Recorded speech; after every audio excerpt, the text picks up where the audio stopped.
Salam alaikum. Salut à tous. Vous savez la chanson et moi, et moi, et moi. 1 milliard pour Marseille, et moi, et moi, et moi. Ben écoutez, dans toute cette vidéo, et je vous invite à l'écouter entièrement, parce que tout à l'heure je vais parler un peu technique sur un petit peu le rôle de chacun, les responsabilités de chacun, parce que je constate, hélas, que 98% des Français, vous ne comprenez rien au système. Qui sont les responsables, etc. C'est pourquoi, du coup, ça vote plus d'ailleurs. Alors, je vais commencer par le commencement. Marseille. Pourquoi il réagit à Marseille?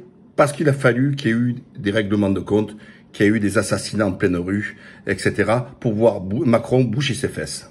Darmanin est venu faire le bois avant, rien n'a changé. Il vient nous parler de 100 policiers. Mais qu'est-ce que c'est 100 policiers? C'est que dalle. C'est que chi. Alors, je vais d'abord commencer par là, sur ce qu'il a donné sur les mesures. 100 policiers en 2021 et 200 en 2022. Ça correspond, vous voyez, tout juste à ceux qui avaient été enlevés depuis l'ère Sarkozy. Vous voyez, je ne charge pas tout Macron. Ils ont leur responsabilité entre Sarkozy et Hollande. Ça, c'est une réalité. Ensuite, à situation exceptionnelle, réponse exceptionnelle. C'est là où on a le plus besoin, qu'on devrait mettre le plus de policiers. Il faut arrêter ce système communiste de dire il en faut tant par habitant. Déjà, il n'y en a pas suffisamment par rapport au nombre d'habitants, mais il faut le voir là où il y a le plus de côté criminogènes ou délictuels. Voilà, ça, vous voyez, ça, c'est encore une fois l'état, parce que tout à l'heure je vais vous expliquer autre chose là-dessus. Hein. L'état jacobin, vous voyez, c'est technocratique à la con. C'est combien d'habitants, combien il faut de policiers. Mais non, putain, mais il faut réagir comme dans le privé.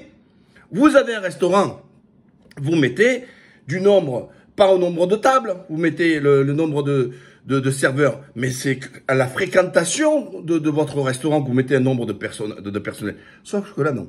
Donc, je donne un exemple. Si dans la Creuse, si dans un endroit, il y a moins de problèmes, on en met un peu moins. On met ce qu'il faut pour pouvoir aussi répondre, mais on en met un paquet de l'autre côté. Donc, cette gestion arithmétique est d'une absurdité totale. C'est pas 200 qu'il en faut. C'est 1 millier qu'il en faut au minimum. Et pourquoi? 60, rien que Marseille, parce que on parle Marseille. Mais il y a le contour aussi, d'accord? Toutes les villes environnantes. Donc, ce qu'il faudrait, c'est quoi? C'est monter comme des équipes volantes, d'accord? Qui pourraient être sur l'ensemble du territoire. Ouais, parce que moi, j'aime bien faire des propositions. Il faut comme des équipes volantes. Voilà. Il y a 70 quartiers. Eh ben, matin, midi et soir, on met ces équipes volantes. D'abord, formation. Les cow-boys, on n'en veut pas. Il faut des mecs qui soient pointus, qui ont fait tous des sports d'arts martiaux, pour pouvoir savoir contrôler, de pas se chier dessus quand on est face à quelqu'un, voilà. Parce qu'en face, il y en a qui font, les jeunes aussi, ils aiment bien les faire du MMA, tout ça, etc. Si l'autre, c'est en face une quiche, arrêtez l'histoire des gonzesses. Franchement, avant la police, il fallait, je crois, au minimum 1m70, il fallait avoir certains critères. Au nom, soi-disant, de la non-discrimination, un mec quelqu'un qui fait 1m55, on va le prendre. Et puis les nanas, mais j'ai rien contre vous les femmes, j'ai strictement rien. Mais qu'est-ce que tu vas faire toi avec ton gabarit, pitchounette, d'1m60, 48 kilos, face à un mec qui fait 1m90, tu vas m'expliquer? Tu es obligé de sortir le flingue. Alors que, et tu réponds, et ça correspond pas à ce qu'on appelle la légitime défense qui doit être proportionnée, concomitante, etc. Donc, il faut des gens qui soient bien dans leur peau, il faut leur mettre de la formation, on continue 2-3 fois par semaine, qu'ils aillent au sport, voilà, faut qu'ils soient affûtés, et puis, ils quadrillent le quartier. Pourquoi? Ça empêchera les checkpoints, mais hallucinant, quoi. Quand tu arrives, tu mets un checkpoint, le mec, il choisit. Oh, mais imaginez les habitants qui vivent là-bas. Oh, on dirait des séries américaines, avec des ovnis, des occupants, avec des checkpoints et tout. Oh, mais ça se passe en France et à Marseille. Donc, reconquête du territoire. On enlève les checkpoints. On fait une présence humaine, etc. Pas jouer au cow-boy et la guerre au trafic, c'est quoi? C'est occuper le territoire.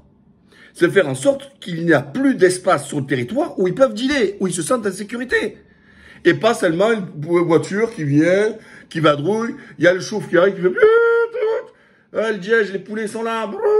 Non, non, non. Présence au quotidien. H24, hein. H24, j'ai dit bien. Première réponse. Donc, Macron, tu réponds pas là-dessus. Ensuite, ce qu'on appelle la suite judiciaire. J'en ai marre qu'on fasse au procès aux magistrats, de les traiter de laxistes, etc., sous prétexte qu'ils mettent pas tout le monde en prison, ou alors qu'ils attendent, etc. Oh, ils les mettent où? Gouverner, c'est prévoir. Je vous rappelle que le seul président français qui avait mis un secrétaire d'État à la construction carrément un ministre, hein, et c'était Pierre Bédier qui était, c'est Jacques Chirac qui avait créé un poste de ministre justement pour construire des maisons d'arrêt. Sauf que la plupart, les anciennes, elles sont insalubres, on se fait taper, elles sont surpopulées, parce que le but, faut pas que ça soit un 5 étoiles, mais il faut pas que ça soit un bidonville aussi, la prison. Il faut un juste milieu. Si c'est 6 mètres, si c'est un individu, c'est pas 2 ou 3. Hein. Voilà. Et c'est pas une douche par semaine. Oh, on fabrique des crados. Non, non. Il faut, au contraire, si la société a estimé que ça méritait de la prison, c'est que la société pense qu'elle a plus de respect de la dignité. Eh bien, à ton tour, société, donne-lui une prison où on respecte la dignité des personnes qui sont emprisonnées tranquilles. C'est-à-dire, je ne vous demande pas le cinéma, je demande qu'ils ont un lieu pour dormir propre, de plus faire de la douche, qu'ils puissent surtout faire des formations à l'intérieur, qu'ils puissent faire peut-être un peu plus de sport aussi. Il ne faut pas que quand ils sortent de là, ça soit encore pire. Voilà. Allez, je règle l'histoire. Donc, il faut mettre un paquet de magistrats, peut-être 100 magistrats. Mais si on met un magistrat, il faut des greffiers. Parce qu'on peut pas dire magistrat sans greffier, parce que magistrat, ça marche qu'avec un greffier aussi, etc. Donc, c'est tout. Et là, la France est le pays européen seul parent pauvre en matière de budget sur le ministère de la Justice. Et là, ensuite, on peut dire tout l'ingérence. Tout le reste, c'est du pipeau. Si, vous voyez, il faut commencer non pas par le début, c'est par les places. Est-ce qu'on a, oui ou non, de la place en prison? Il n'y a pas de place. On fait quoi alors? Tolérance zéro, tu les mets où? Voilà.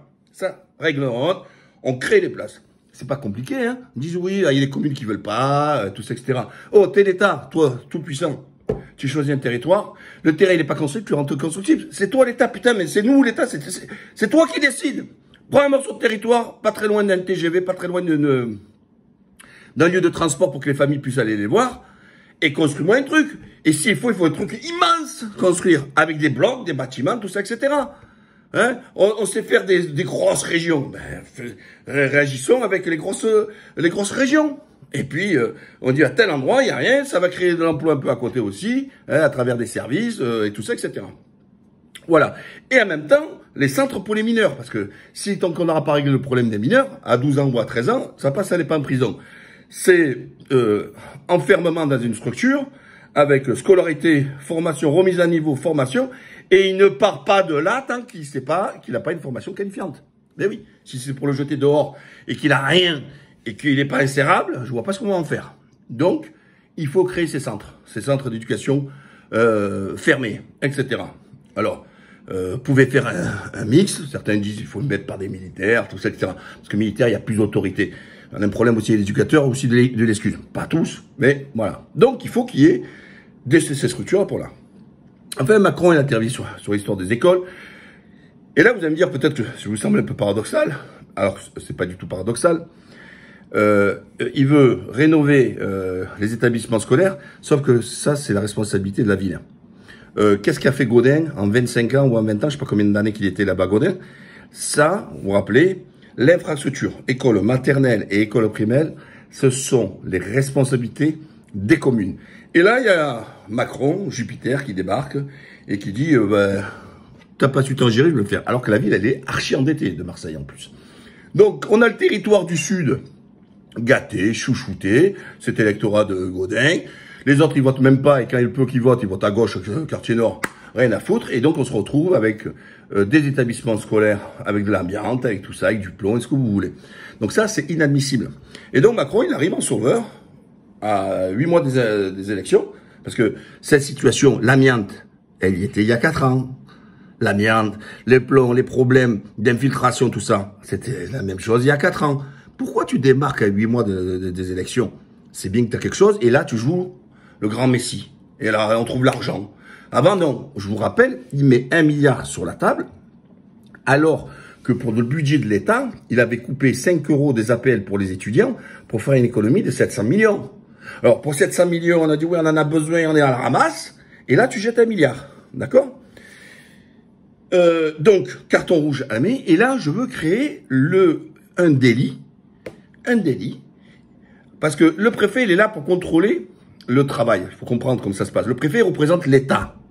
Voilà. C'est le haut fonctionnaire. Il représente l'État, les intérêts de l'État. Il est là pour contrôler aussi le travail qui est fait par les élus. Mais quand tu vois que c'est délabré.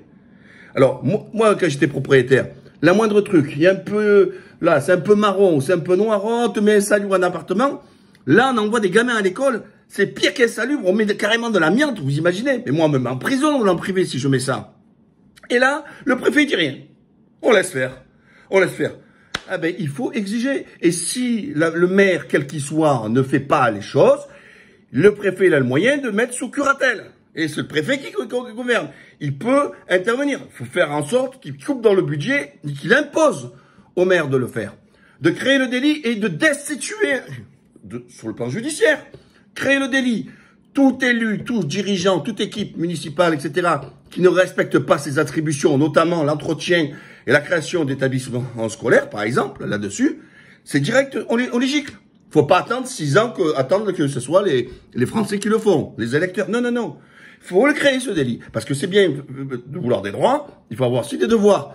Hein, d'accord? Et quand on est en place, on doit respecter au moins ses attributions. D'accord? Et créer, gérer les murs des établissements primaires et maternels, c'est les attributions de la mairie. Alors, et moi, comme je vous disais tout à l'heure, vous allez me dire, et quid des autres? Pourquoi à Roubaix, ils n'ont pas des problèmes dans le Nord? À Dunkerque, ils n'ont pas de problèmes. Dans les pays du Nord, il y a beaucoup de problèmes. Dans l'Est de la France, il n'y a pas de problèmes. En Ile-de-France, il n'y a pas de problème pour pas qu'on réagisse. Et là, on va spécialement sur Marseille. Et attendez, moi je suis content. Plus on peut donner à Marseille, plus je suis le plus heureux du monde. Je suis Marseillais. Donc, c'est ma région et j'en suis le plus heureux qu'on essaye de donner. Mais tout ça, c'est du saupoudrage. Tout ça, c'est du quenini. 30 éducateurs. Allez, un éducateur, il prend 10 jeunes à suivre. Ça fait 300 jeunes. Vous croyez que le problème à Marseille, c'est 300 jeunes? Non, mais franchement. C'est en milliers. Voilà. Ouais, c'est tout ça que Macron, il nous fait de la tartufferie, etc. Et c'est pas le premier, hein. Ils sont tous passés par là. Ils sont tous passés par Marseille. Je sais pas pourquoi, chaque fois ils viennent, il faut qu'ils fassent des grandes promesses. Et c'est toujours le bordel. Mais les autres, ils ont pas le droit au droit de cité. Les autres quartiers, les 700 ZUP que nous avons en France, elles ont pas droit aussi à tout ça?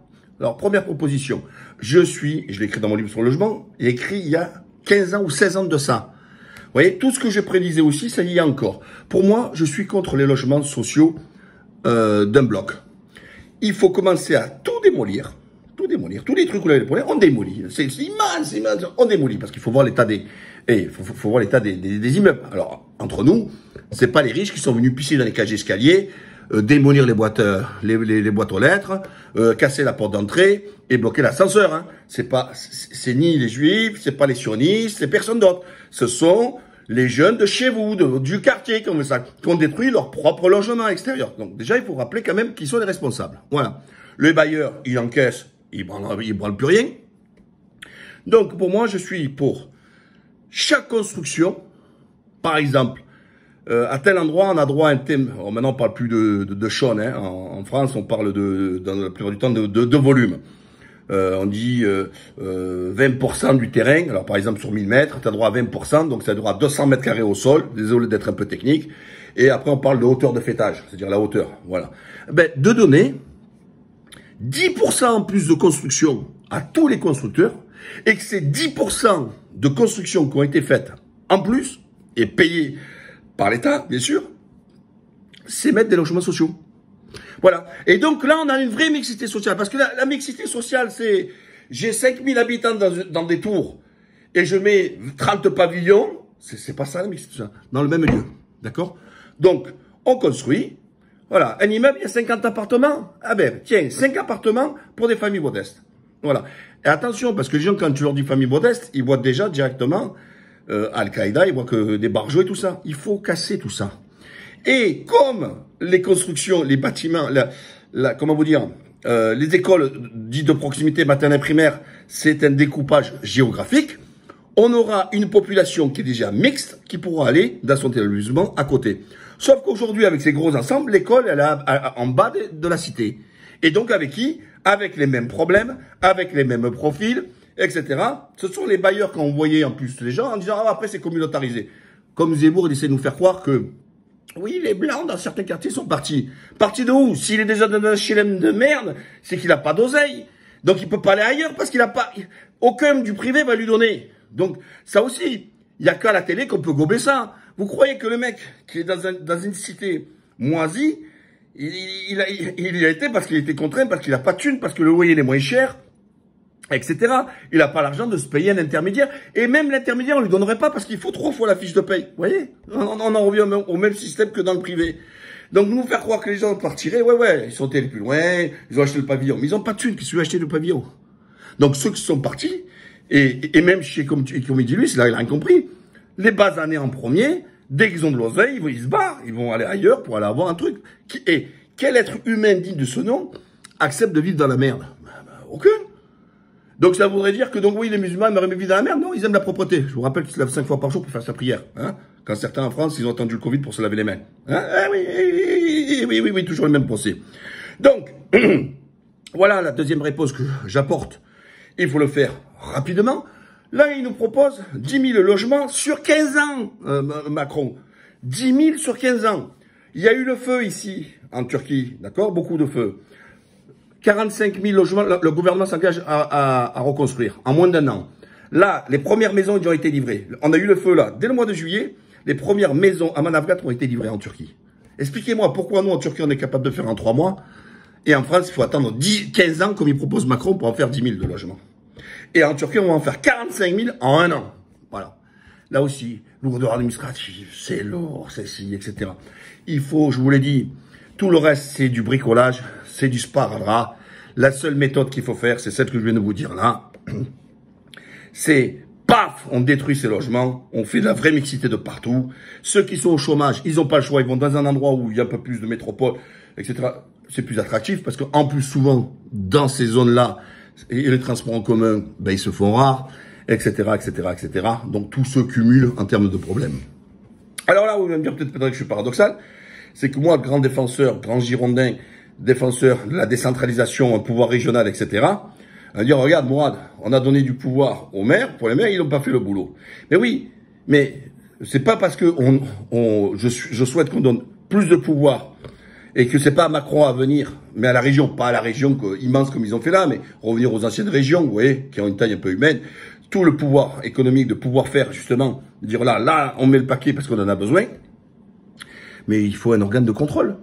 Comme l'exécutif, c'est-à-dire l'État, quand le gouvernement fait des lois, tout ça, il est sous le contrôle du Parlement. Ben, tout système a besoin d'un contrôle. Or, si on donne la délégation de pouvoir aux maires de s'occuper des écoles primaires et maternelles, et que derrière il ne fait pas le boulot, il ne les rénove pas, il ne reconstruit pas, il ne fait rien du tout, il laisse l'amiante, etc., eh ben, il est où l'organe de contrôle qui vient le sanctionner, qui vient l'arrêter, qui vient de faire en sorte de remettre les choses dans l'ordre? Il n'y a pas d'organe de contrôle. Donc, vous voyez, je suis pas paradoxal, je suis pour une décentralisation, mais je suis aussi pour l'État, comme logiquement doit faire le préfet, le pouvoir au préfet maximum de contrôle et d'avoir sur le budget, non pas regarder que les chiffres, de voir si, parmi les attributions, le budget respecte ses attributions, notamment, comme je vous disais, ses établissements scolaires. Désolé d'avoir été un peu long, je voulais un peu m'expliquer un petit peu là-dessus. Je trouve dommage que, en France, vous voyez, la prévention n'existe pas, c'est toujours dans le feu. Il a fallu des morts pour avoir une réaction. Faut-il qu'il y ait des meurtres dans les autres endroits pour pouvoir éveiller d'un coup la conscience de Macron, qui a priori a découvert la Lune et a découvert 4 ans et demi après le mandat qu'à Marseille, il y avait un problème. N'oubliez pas, likez, partagez, abonnez, salam alaikum.